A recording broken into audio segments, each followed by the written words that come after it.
ছাত্র বন্ধুদের স্বাগত জানিয়ে ইউনিট 1-এর একেবারে শেষের দিকের অংশ পড়াতে চলেছি। আজ যে অংশটা পড়াবো, দেখো লেখা আছে tools for study of biodiversity. Tools for study of biodiversity অর্থাৎ বায়োডাইভার্সিটি পড়তে গেলে কতগুলো টুলসের প্রয়োজন হয়। এখানে টুলস বলতে যন্ত্রপাতি নয়, এখানে মিউজিয়ামকে বোঝানো হচ্ছে, বটানিক্যাল গার্ডেনকে বোঝানো হচ্ছে, তারপরে জুলজিক্যাল পার্ক বা জুকে বোঝানো হচ্ছে, এবং হারবেরিয়া উদ্ভিদ সংগ্রহশালা, হারবেরিয়া এগুলোকে বোঝানো হচ্ছে। এবং এই যে tools for study of biodiversity, এই যে চারটে অংশ তোমাদের পড়তে হবে, এই চারটি অংশের মধ্য থেকে তোমরা কি কি পড়বে? আমার অভিজ্ঞতা থেকে মনে হয়েছে তিনটে করে জিনিস মনে রাখবে। ফার্স্ট হচ্ছে মিউজিয়াম কাকে বলে, জুস কাকে বলে, বা জুলজিক্যাল পার্ক কাকে বলে, বটানিক্যাল গার্ডেন কাকে বলে, এবং হারবেরিয়া কাকে বলে। সেকেন্ড জানতে হবে এদের এক্সাম্পল জানতে হবে, অর্থাৎ ভারতের কয়েকটা উল্লেখযোগ্য মিউজিয়াম, কয়েকটা জুলজিক্যাল পার্ক, কয়েকটা বটানিক্যাল গার্ডেন, কয়েকটা হারবেরিয়া এটা হারবেরিয়াম শিট বলা হয়। হারবেরিয়াম শিট তৈরি করে যেখানে সংরক্ষণ করে রেখে দেওয়া হয় সেই জায়গাটাকে হারবেরিয়া বলা হয়, এটা হারবেরিয়াম শিট। আর কি জানতে হবে? ইম্পর্টেন্স, অর্থাৎ এদের গুরুত্বটা কি। এই যে museum, zoological park, botanical garden এবং হারবেরিয়া, এদের গুরুত্ব কি, ইম্পর্টেন্স আর গুরুত্ব কি, এটা মাঝে মধ্যে পরীক্ষা আসে। তা চলে আসি, মিউজিয়াম কাকে বলে? যেসব স্থানে প্রকৃতির বিভিন্ন উপাদান যেমন উদ্ভিদ, প্রাণী কিংবা শিল্পকলা কিংবা প্রাচীন মূল্যবান বস্তু সামগ্রী সঞ্চয় করে রেখে দেওয়া হয়, সংরক্ষণ করে রেখে দেওয়া হয় এবং জনসাধারণকে প্রদর্শন করার সুযোগ করে দেওয়া হয়, সেই স্থানকে বলা হয় মিউজিয়াম। মিউজিয়ামে কিন্তু বিভিন্ন উদ্ভিদ এবং প্রাণী, শিল্পকলা, প্রাচীন মূল্যবান বস্তুসমূহ এবং প্রত্নতত্ত্ব, জীববিদ্যা ঘটিত বিভিন্ন প্রমাণসমূহ এখানে সংগ্রহ করে রাখা হয় এবং জনসাধারণকে দেখানোর জন্য। এই মিউজিয়ামের অনেকগুলো এক্সাম্পল হতে পারে। আমাদের কলকাতাতে ইন্ডিয়ান মিউজিয়াম রয়েছে, তোমরা জানো ক্যালকাটাতে ইন্ডিয়ান মিউজিয়াম রয়েছে, এসপ্ল্যানেডের অনেকটা কাছে পিঠে। ইন্ডিয়ান মিউজিয়াম ধর্মতলা আর পার্ক স্ট্রিটের মাঝামাঝি জায়গাতে ইন্ডিয়ান মিউজিয়াম রয়েছে। এছাড়া পুনেতে একটা মিউজিয়াম আছে, সেখানে আর্থ্রোপোডা পর্বের প্রাণীদের সংরক্ষণ করা হয়। তাছাড়া মুম্বাই আছে, মুম্বাই এর museum of natural history, museum of Mumbai natural history, Mumbai অর্থাৎ বোম্বেতে আছে, পুনেতে আছে। তবে পুনেরটা বিষয়বস্তু হলো এখানে আর্থ্রোপোডা পর্বের প্রাণীদের অর্থাৎ ইনসেক্টা, ক্রাস্টেসিয়া, এই সমস্ত যে শ্রেণী আর্থ্রোপোডা পর্বের, সেই প্রাণীগুলোকে এখানে সংরক্ষণ করে রেখে দেওয়া হয়। এছাড়া নিউ দিল্লিতে ন্যাশনাল মিউজিয়াম রয়েছে। আমাদের ইন্ডিয়ার কয়েকটা মিউজিয়ামের নাম তোমাদের একটু মনে রাখতে পারলে ভালো হয়। এবারে চলে যাই মিউজিয়ামের সিগনিফিকেন্স বা গুরুত্ব। What are the importance of museum? মিউজিয়ামের গুরুত্ব কি? মিউজিয়াম থেকে অতীত এবং বর্তমানের প্রাণী সম্পর্কে ধারণা পাওয়া যায়। অতীত এবং বর্তমানের যে প্রাণী তাদের সম্পর্কে ধারণা পাওয়া যায়। তোমরা যদি ক্যালকাটা মিউজিয়ামে যাও, আমরা যদি ইন্ডিয়ান মিউজিয়াম পড়ে থাকি আমাদের কলকাতাতে, সেখানে তোমরা দেখবে বিভিন্ন ম্যামালস তাদের স্টাফ প্রিজার্ভ করে রেখে দেওয়া হয়েছে। সেখানে ক্যাঙ্গারু আছে, পিপিলিকা ভোগ প্রাণী আছে, বাদর আছে, আবার তোমার হরিণ রয়েছে, বিভিন্ন প্রজাতির হাতি আছে, এগুলোকে সংরক্ষণ করে রাখা হয়েছে। হাতিটা অবশ্য হাতি আকারে নেই, তাকে পাথর দিয়ে তৈরি করে রেখে দেওয়া হয়েছে, বা ওই প্যারিস জাতীয় কোনো বস্তু দিয়ে তৈরি করে রেখে দেওয়া হয়েছে। এরপরে মানে অতীতে যে সমস্ত প্রাণীগুলো ছিল তাদের স্বভাব কেমন, বাসস্থান কেমন, সেই সমস্ত প্রাণীগুলো বিলুপ্ত কিনা, বিপদগ্রস্ত কিনা, এইগুলো কিন্তু সবই মিউজিয়ামে লিপিবদ্ধ করা থাকে। নেক্সট সংরক্ষিত জীবের মানে স্থানীয়ভাবে এবং বিশ্বব্যাপী বিস্তার সম্পর্কে জানা যায়। অর্থাৎ যেমন যে ক্যাঙ্গারু যদি সংরক্ষণ করে রেখে দেওয়া হয়, তাহলে ক্যাঙ্গারু সম্পর্কে একটু বিস্তারিত ভাবে সংক্ষেপে লেখা থাকে। আমি দেখেছি ক্যাঙ্গারু অস্ট্রেলিয়াতে পাওয়া যায়, আবার প্লাটিপাস এটা অস্ট্রেলিয়াতে একটু বেশি পরিমাণে পাওয়া যায়, আবার পিপিলিকা ভোগ প্রাণী আমাদের দেশেও পাওয়া যায়। এই যে প্রাণীগুলোকে সংরক্ষণ করে রেখে দেওয়া হয়েছে স্টাফ আকারে, জীবন্ত না, পেটে নাড়ি ভুড়িগুলোকে বের করে চামড়াটাকে ঠিকঠাক রেখে দিয়ে তার মধ্যে তুলো বা গজ কাপড় বা সিনথেটিক কোনো পেপার তার দেহের মধ্যে দিয়ে বডিটাকে ঠিকঠাক রেখে দেওয়া হয়েছে, প্রিজার্ভ করে। কোনো কেমিক্যালস, এখানে কেমিক্যালস বলতে ফর্মালডিহাইড সলিউশন এখানে ব্যবহার করা হয় না। এরা পৃথিবীর কোন জায়গায় বিস্তার করছে সে বিষয়ে অনেক ভৌগোলিক বিস্তার লেখা থাকে, একটা আইডিয়া পাওয়া যায়। নেক্সট এখানে চিত্ত বিনোদনের জন্য একটা সুযোগ থাকে, অর্থাৎ এগুলো দেখে মানুষ একটা নির্মল আনন্দ লাভ করতে পারে। শিক্ষার্থীদের, অর্থাৎ যারা স্কুল কিংবা কলেজে বা ইউনিভার্সিটিতে পড়ে, তাদের এই যে মিউজিয়াম বিভিন্ন বিষয় অধ্যয়নে সহায়তা করে, বিশেষ করে ফসিল বা জীবাশ্ম, এছাড়া বিভিন্ন রকমের ইনসেক্ট, বিভিন্ন রকমের মানে হিউম্যান স্কেলিটন, এমনকি যে মিশরের যে মমি, তাও কিন্তু আমাদের ইন্ডিয়ান মিউজিয়ামে রয়েছে, এবং সেই বিষয়ে অনেক কিছু ওয়ালের গায়ে লেখা থাকে।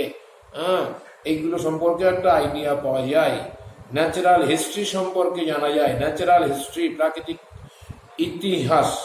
তাহলে মিউজিয়াম কাকে বলে, মিউজিয়ামের কয়েকটা এক্সাম্পল ইন্ডিয়াতে এবং মিউজিয়ামের গুরুত্ব কি তোমাদের পড়তে হবে।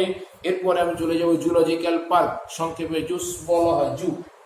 আমাদের আলিপুর জু রয়েছে, এটা কিন্তু এখন শুধু চিড়িয়াখানা শব্দটা খুব একটা ব্যবহার করা হয় না, আমরা যদিও আগে ব্যবহার করে থাকি চিড়িয়াখানা, কিন্তু অ্যাকচুয়ালি জুলজিক্যাল পার্ক বলাটাই বেশি যুক্তিসঙ্গত, কেননা অনেকটা বিস্তীর্ণ এলাকা নিয়ে এটা তৈরি হয়েছে, এবং প্রাণীগুলোকে একটা খাঁচার মধ্যে শুধু ভর্তি করে রেখে দেওয়া হয়নি। খাঁচা সংলগ্ন জায়গাতে বা ঘর তৈরি করে তার আশপাশে অনেকটা বড় পার্ক মতো তৈরি করে দেওয়া হয়েছে, ফেন্সিং করে দেওয়া হয়েছে, তার মধ্যে প্রাণীগুলো উন্মুক্তভাবে ঘুরে বেড়াচ্ছে। এই ব্যবস্থা কিন্তু করা আছে। তোমরা দেখবে বাঘ যেখানে রয়েছে, জিরাফ যেখানে রয়েছে, জেব্রা যেখানে রয়েছে, হরিণ যেখানে রয়েছে, একটা খাঁচার মধ্যে নয়, ঘর তৈরি করে দিয়েছে। বৃষ্টি হলে সেখানে কিসে রেস্ট নিতে পারে, কিন্তু অনেকটা উন্মুক্ত জায়গা তৈরি করেছে।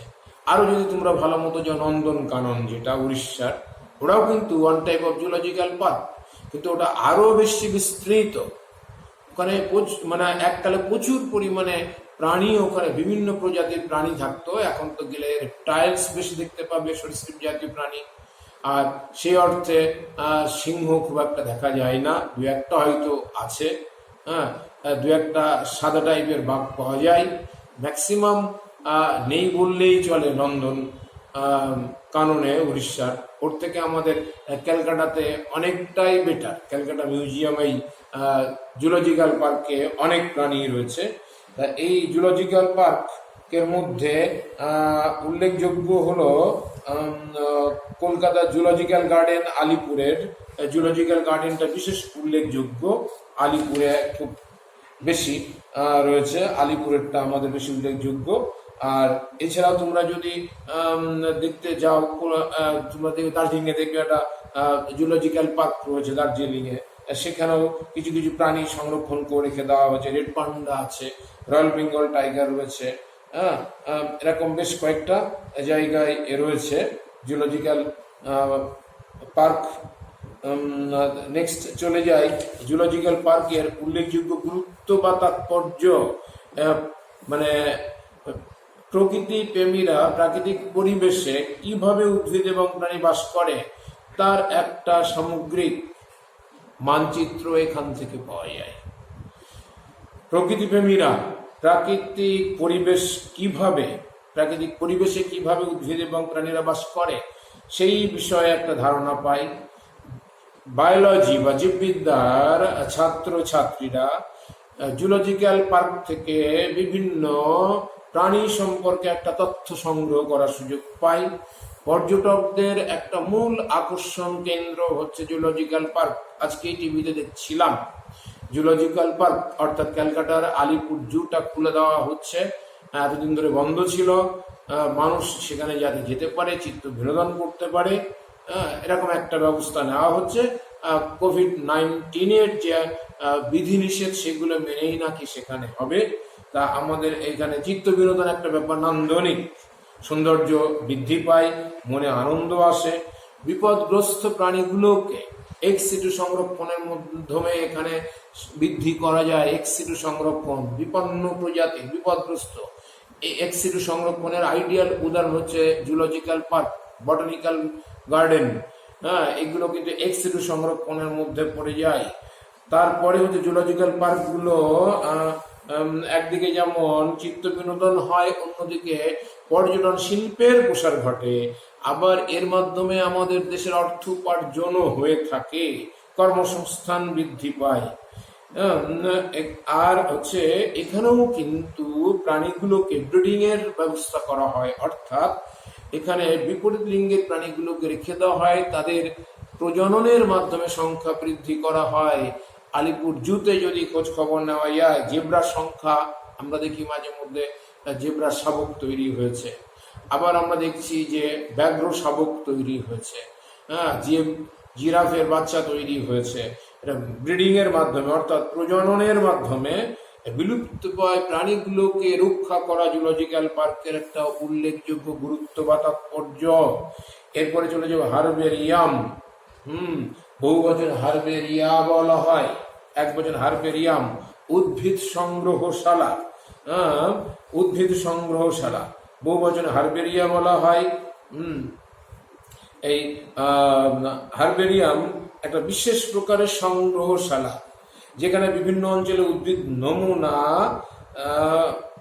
এনে বিশেষ পদ্ধতিতে শুকিয়ে তার নাম, তার প্রজাতি নাম, বিজ্ঞানসম্মত নাম, গোত্র, বর্গ, শ্রেণী, পর্ব, রাজ্য, কেমন পরিবেশে তারা বসবাস করে, সেটা কত সি লেভেল থেকে কত উচ্চতায় বসবাস করে, সেগুলো এখানে তৈরি করে রেখে দেওয়া হয়।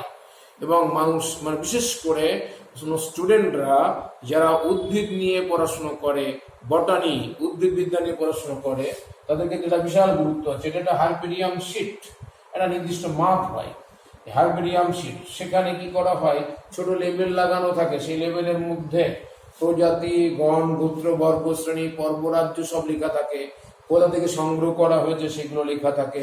তাছাড়াও কিন্তু এরা বিরুৎ জাতীয় না গুল্ম জাতীয় না বৃক্ষ জাতীয়, সেটাও এখানে লেবেল লাগানো থাকে, তার মধ্যে উল্লেখ করা থাকে। তাছাড়া সি লেভেল থেকে কত উচ্চতায় এরা বসবাস করে, এটা অ্যাকোয়াটিক অর্থাৎ জলজ, টেরেস্ট্রিয়াল না স্থলজ, সেটাও কিন্তু এখানে উল্লেখ করা থাকে। যেমন দেখো এখানে এখানে ফ্যামিলি লেখা আছে, গোত্র, লোকালিটি লেখা আছে, অল্টিটিউড লেখা আছে, হ্যাবিট্যাট লেখা আছে, বাসস্থান, প্রকৃতিটা কেমন, যেমন হার্বস, এই গাছটা হচ্ছে এটা হচ্ছে ল্যাবিয়েটি গোত্রের একটা গাছ, অনেকটা ওই তুলসী গাছের যে গোত্র, সেই গোত্রের একটা গাছ। এটা হারবেরিয়াম শিট আমি তোমাদের উদাহরণ হিসাবে ধরে রাখার জন্য এখানে রেখে দিয়েছি। এটা সল্টলেক থেকে কালেকশন করা হয়েছিল, যখন স্টুডেন্ট ছিলাম তখন এটা সংগ্রহ করেছি। স্যারদের সহযোগিতা নিয়ে আমাদের কালেকশন করতে যেতে হতো। যারা জুলজি, বটানি নিয়ে পড়াশোনা করে, জিওগ্রাফি নিয়ে পড়াশোনা করে, তাদের এডুকেশনাল ট্যুর হয়, এক্সকারশন হয়। তো আমাদের স্কুল থেকেও কিন্তু কিছু কিছু এক্সকারশন করানো হয় অনেক জায়গাতে। তাই এই হারবেরিয়াম নমুনা তৈরি করার একটা পদ্ধতি তোমাদের 11-12 একটু শেখানো হয়। গাছটাকে সংগ্রহ করা হবে ফুল সহ, বিশেষ করে রিপ্রোডাক্টিভ পার্ট সহ সংগ্রহ করা হবে, করে তাকে বিশেষ পদ্ধতিতে শুকনো হয়। পুরোনো নিউজ পেপারের ফোল্ডের মধ্যে দিয়ে দেওয়া হয়, দিয়ে তাকে একদিন অন্তর একদিন পেপারটা বদলে দেওয়া হয়। এরকম 5 থেকে 8 দিন বা 7 দিন মতো করলে শুকিয়ে যায়, কিন্তু সবুজ থেকে যায়। তারপরে ফেভিকল দিয়ে বা আঠা, বেশ ভালো আঠা দিয়ে লাগানো হয়, নর্মালি সেলোটেপ দেওয়া হয় না, এবং সেলাই খুব একটা সে অর্থে করা হয় না, নর্মালি আঠা দিয়ে আটকানো হয়। একটা নির্দিষ্ট মাপের মানে কাগজে, এবং একটা লেবেল লাগিয়ে দেওয়া হয়। সে লেবেলে তার প্রজাতি, গণগোত্র, বর্গ, শ্রেণী, পর্ব, রাজ্য এগুলো উল্লেখ করা থাকে। কেমন তাদের প্রকৃতিটা কি, গুল্ম না বৃক্ষ না বিরুৎ সেটা উল্লেখ করা থাকে, উচ্চতা কত তত সব উল্লেখ করা থাকে। এই যে সংগ্রহশালা, সেটাকে অ্যাকচুয়ালি কিন্তু আমরা বলছি হারবেরিয়াম। এখানে যে কাগজটা ব্যবহার করা হয় এর মাপ মোটামুটি 17 ইঞ্চি বাই 12 ইঞ্চি মতো করা হয়। 17 ইঞ্চি বাই 12 ইঞ্চি মতো করা হয়। 17 ইঞ্চি বাই 12 ইঞ্চি মাপ কিন্তু ভ্যারি হতে পারে, এটা কিন্তু ভ্যারি করতে পারে। এটা যে ওই মাপ দিতে হবে এমন কোনো কথা নেই। আবার যে লেভেল থাকবে, লেভেল, এই যে লেভেলেরও কিন্তু একটা মাপ থাকে। 4 inch by 2.5 inch more or less এমন একটা মাপ থাকে, 4 ইঞ্চি বাই 2.5 ইঞ্চি। এবার 19-20 হতে পারে, এটা স্যারেরা বলে দেয়, বিভিন্ন মাপের বাজারে কিনতে পাওয়া যায়। তা এই হারবেরিয়াম কাকে বলে? হারবেরিয়াম শিট তৈরি করে যে লাগানো হয় আঠা, মানে নমুনাটাকে শুকিয়ে লাগানো হয় যে পেপারের উপরে, পদ্ধতিকে বলা হয় মাউন্টিং বলা হয়। নির্দিষ্ট মাপের আর্ট পেপারেই নর্মালি লাগানো হয়। আর্ট পেপারটা একটু বেশি পুরু টাইপের এবং শক্ত টাইপের হয়। দেখো এই যে হারবেরিয়াম শিটটা আমি 1986 সে তৈরি করেছিলাম, 1986, 87। এখনো দেখো জিনিসটাকে ইনট্যাক্ট আছে। ঠিক, এটাকে জীবাণুমুক্ত করে সংরক্ষণ করে রাখা হয়েছে, জীবাণুমুক্ত করে। তো এই হারবেরিয়ামের গুরুত্ব, এখানে বিভিন্ন অঞ্চলের ফ্লোরা সম্পর্কে একটা ধারণা পাওয়া যায়। ফ্লোরা মানে উদ্ভিদ কুল। তারপরে এই হারবেরিয়ামের মাধ্যমে স্কুল বা কলেজ বা ইউনিভার্সিটির স্টুডেন্টরা একটা বিশেষ ধারণা পায় হারবেরিয়াম সম্পর্কে। মানে এই হারবেরিয়াম দেখে কোন গাছটির ভেষজযোগ্য আছে কি নেই সেটাও একটা আইডিয়া লাভ করতে পারে। এছাড়া হারবেরিয়াম দেখেও কিন্তু চিত্ত বিনোদন হতে পারে, পর্যটন শিল্পের প্রসার ঘটতে পারে, আমাদের বৈদেশিক মুদ্রাও অর্জন হতে পারে, দেশের অর্থনৈতিক স্থিতিবৃদ্ধি হতে পারে। প্রজাতির জাতিজনীও কিন্তু হারবেরিয়াম থেকে জানা যেতে পারে, ফাইলোজেনি বা জাতিজনী। এবং এই যে উদ্ভিদ প্রজাতির ফুল এবং ফল সম্পর্কে একটু ধারণা পাওয়া যায়, এবং উদ্ভিদটা কোন গোত্রের এবং বিরুদ্ধ না গুল্ম না বৃক্ষ সে বিষয়েও কিন্তু একটা আইডিয়া পাওয়া যায়। উদ্ভিদবিদ্যার নানা রকম গবেষণা বা রিসার্চ করার জন্য কিন্তু হারবেরিয়ামের বিশেষ গুরুত্ব রয়েছে। হারবেরিয়ামের বিশেষ গুরুত্ব রয়েছে। তা এই হারবেরিয়াম সম্পর্কে একটা আইডিয়া তোমাদের নিতে হবে। হারবেরিয়াম এর মধ্যে ন্যাশনাল হারবেরিয়াম খুব উল্লেখযোগ্য, সেন্ট্রাল ন্যাশনাল হারবেরিয়াম, যেটা আমাদের মানে দেশের একটা বেশ উল্লেখযোগ্য। এটা সেন্ট্রাল ন্যাশনাল হারবেরিয়াম বা সংক্ষেপে CNH বলা হয়। এই হাওড়ার, এটা কিন্তু হাওড়ার যেটা আমরা বলছি বি গার্ডেন বলে থাকি, ইন্ডিয়ান বটানিক গার্ডেন যেটা আমরা বলছি, এখন একটু নাম চেঞ্জ হয়ে গেছে। আচার্য জগদীশ চন্দ্র বোস ন্যাশনাল মানে বটানিক্যাল গার্ডেন করে দেওয়া হয়েছে, নামটা আচার্য জগদীশ চন্দ্র বোসের নামে হয়েছে এটা এখন আমাদের শিবপুরে যেটা রয়েছে উল্লেখযোগ্য। তা এই হারবেরিয়াম পড়তে গেলেই আমাদের কতগুলো কথা এখানে এসে যায়। ওই হারবেরিয়াম বটানিক্যাল, এরপরে আমরা চলে আসবো বটানিক্যাল গার্ডেন। হারবেরিয়াম কিন্তু আমাদের শিবপুরে রয়েছে, যেটাকে আমরা বলছি সেন্ট্রাল ন্যাশনাল হারবেরিয়াম। এটা কিন্তু শিবপুর বটানিক্যাল গার্ডেনের মধ্যেই কিন্তু একটা পার্টে রয়েছে। এরপরে চলে আসছি যে বটানিক্যাল গার্ডেন বা উদ্ভিদ উদ্যান, যে উদ্যানে বিভিন্ন ভৌগোলিক পরিবেশ থেকে সংগৃহীত উদ্ভিদ প্রজাতি এনে লাগানো হয় এবং বিজ্ঞানসম্মতভাবে তাদেরকে শ্রেণীবদ্ধভাবে রোপণ করা হয়, রক্ষণাবেক্ষণ করা হয়, তাকে বলা হয় বটানিক্যাল গার্ডেন বা উদ্ভিদ উদ্যান। এটা কিন্তু এক্স সিটু সংরক্ষণের একটা আইডিয়াল উদাহরণ। এখানে জীবন্ত উদ্ভিদগুলোকেই আনা হয়, এনে সেখানে লাগানো হয়। তোমরা যদি বটানিক্যাল গার্ডেনে যাও দেখবে বিভিন্ন প্রজাতির বাঁশ গাছ রয়েছে, বিভিন্ন টাইপের পাম রয়েছে, এছাড়া অন্য গাছগুলো প্রচুর আছে এখানে বিভিন্ন প্রজাতির। আমি ওখানে গেছি, রিঠে গাছ দেখেছি, তারপর পদ্ম রয়েছে। তা এই বটানিক্যাল গার্ডেনের আবার অনেকগুলো টাইপ হতে পারে। আরবোরেটাম বলে একটা টাইপ আছে, আরবোরেটাম। এখানে বৃক্ষ এবং কাষ্ঠল উদ্ভিদ রোপণ করা হয়। আরবোরেটাম এই ধরনের বটানিক্যাল গার্ডেনে বৃক্ষ এবং কাষ্ঠল জাতীয় উদ্ভিদ রোপণ করে তাদের বংশ বিস্তার করা হয়। উদাহরণ Carlton Arboretum of USA, Carlton Arboretum of USA. America যুক্তরাষ্ট্রে একটা আরবোরেটাম আছে। পাইনেটাম পাইন জাতীয় গাছ এখানে সংরক্ষণ করে রেখে দেওয়া হয়। পাইনেটাম, যেটা আমি বলছি আচার্য Jagadish Chandra Bose Indian botanic garden, যেটা কলকাতা শিবপুরে রয়েছে।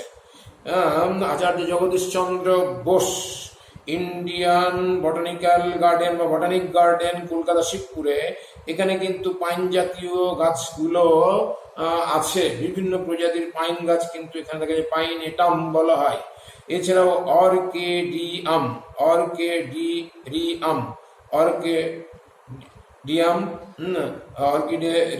মানে এটা হচ্ছে অর্কিড জাতীয় গাছ সংরক্ষণ করা হয়। এই তোমরা দার্জিলিং গেলে দেখবে অর্কিড গার্ডেন রয়েছে, কালিম্পংয়েও কিন্তু অর্কিড গার্ডেন রয়েছে। এছাড়াও শিলংয়ে অর্কিড হাউস রয়েছে, একদম শিলং টাউনের উপরে। দার্জিলিংয়েও দেখবে তোমরা অর্কিড হাউস রয়েছে, কালিম্পংয়েও কিন্তু রয়েছে। এখানে বিভিন্ন ধরনের অর্কিডের বাগান তৈরি করা হয়েছে এবং সেখানে রোপণ করে রেখে দেওয়া হচ্ছে। একদিকে পর্যটন শিল্পের প্রসার ঘটছে, মানে শিক্ষার্থীরা যারা বটানি নিয়ে পড়াশোনা করে, উদ্ভিদবিদ্যা নিয়ে পড়াশোনা করে, তাদের উপকারে আসে। বাম্বু সিটাম মানে যে বাগানে বা গার্ডেনে শুধু বাঁশ জাতীয় গাছ রোপণ করা হয়, বাম্বু ট্রি রোপণ করা হয়, বাম্বু সিটাম। যেমন বাম্বু সিটাম একটু আগে বলছিলাম যে বিভিন্ন প্রজাতির বাঁশ গাছ কিন্তু আমাদের ইন্ডিয়ান বটানিক্যাল গার্ডেন, আমরা মানে যেটা Acharya Jagadish Chandra Bose Indian botanic garden Kolkata Shibpur, এখানেও কিন্তু রয়েছে। তা এই যে চারটে বিষয় যেটা আমি আলোচনা করছিলাম, মিউজিয়াম, জু, বটানিক্যাল গার্ডেন এবং হারবেরিয়া, এই অংশগুলোর কিন্তু অ্যাকচুয়ালি পরীক্ষায় এইভাবে আসতে পারে কাকে বলে এবং এর গুরুত্ব বা তাৎপর্য লেখো। দেখবে তোমরা 2013-তে নিউ সিলেবাস এসছে, 14-তে একটা 11 থেকে 12 ওটার পরীক্ষা হয়েছে, 14, 15, 16, 17, 18, 19, 20। এই যে 7টা পরীক্ষা হয়েছে 11 থেকে 12-এ উঠতে গিয়ে, সেখানে দেখবে এদের বিস্তারিতভাবে তেমন কিছু নেই। আমাদের বলেছে tools for study of biodiversity, অর্থাৎ মিউজিয়াম এবং জুস, বটানিক্যাল গার্ডেন এবং হারবেরিয়া সম্পর্কে একটা আইডিয়া। তাতে আমার অভিজ্ঞতা থেকে মনে হয়েছে ব্যাপারটাকে একটু বোঝা এবং এর গুরুত্ব বা তাৎপর্য কি। যদি এর কোনো স্টাডি বিভাগ থেকে থাকে তাহলে সেই বিষয়ে একটু আইডিয়া নিলেও হবে, না নিলেও হবে। এই হচ্ছে বিষয়বস্তু। ইউনিট 1-এর প্রথমে আমি শুরু করেছিলাম হোয়াট ইজ লাইফ, শেষ করলাম বটানিক্যাল গার্ডেন দিয়ে বা উদ্ভিদ উদ্যান দিয়ে এক্স সিটু সংরক্ষণ। বটানিক্যাল গার্ডেনের গুরুত্ব কিন্তু তোমাদের খুব ভালো করে মাথায় রাখতে হবে। আর এখানে একটা উল্লেখযোগ্য আমাদের ক্যালকাটা যে শিবপুর বটানিক্যাল গার্ডেন, তোমরা জানো প্রায় 200 থেকে 250 বছর আগে একটা বটগাছ রয়েছে। প্রকৃত সেই গুড়িটা নেই, তার যে স্তম্ভমূলগুলো এখন সব শাখা প্রশাখায় রূপান্তরিত হয়ে রয়েছে, অনেক বইতে দেখবে। হ্যাঁ, এই বটানিক্যাল গার্ডেনের গুরুত্ব বা তাৎপর্য এটাও তোমাদের একটু মাথায় রাখবে। হুম, তা এই টোটাল গেল হচ্ছে অংশগুলো বটানিক্যাল গার্ডেন এক্সিডু সংরক্ষণের একটা আইডিয়াল উদাহরণ, চিত্ত বিনোদনের একটা জায়গা, হ্যাঁ, একটা নান্দনিক ব্যাপার এখানে রয়ে গেছে। তারপর হচ্ছে অর্থনৈতিক উপার্জনেরও একটা কিছুটা রাস্তা পড়তায়। তারপরে এখানে হচ্ছে নানা রকমের যে ভেষজ উদ্ভিদগুলো থাকে সে বিষয়ে একটা আইডিয়া পাওয়া যায়। তারপরে জার্মপ্লাজম সংরক্ষণ করাও যেতে পারে বটানিক্যাল গার্ডেনের মাধ্যমে। তারপরে হর্টিকালচার এবং ল্যান্ডস্কেপ গার্ডেনিং এই সমস্ত বিষয়ে যে ট্রেনিং এখানে গিয়ে দেওয়া হয়। হ্যাঁ, এই সমস্ত বটানিক্যাল গার্ডেনের বিভিন্ন বিপন্ন প্রজাতির উদ্ভিদগুলোকে সংরক্ষণের ব্যবস্থা করা হয়েছে। এই সমস্ত জিনিসগুলো তোমাদের একটু মাথায় রাখতে হবে। ইউনিট 1-এর যে অংশ চ্যাপ্টারগুলো রয়েছে, চ্যাপ্টার 1, 2, 3, সেগুলো আমি আলাপ আলোচনার মাধ্যমে শেষ করলাম। তোমরা ইউনিট 1 আমার থেকে কমপ্লিট একটা আইডিয়া পেয়েছো বলে আমার ধারণা।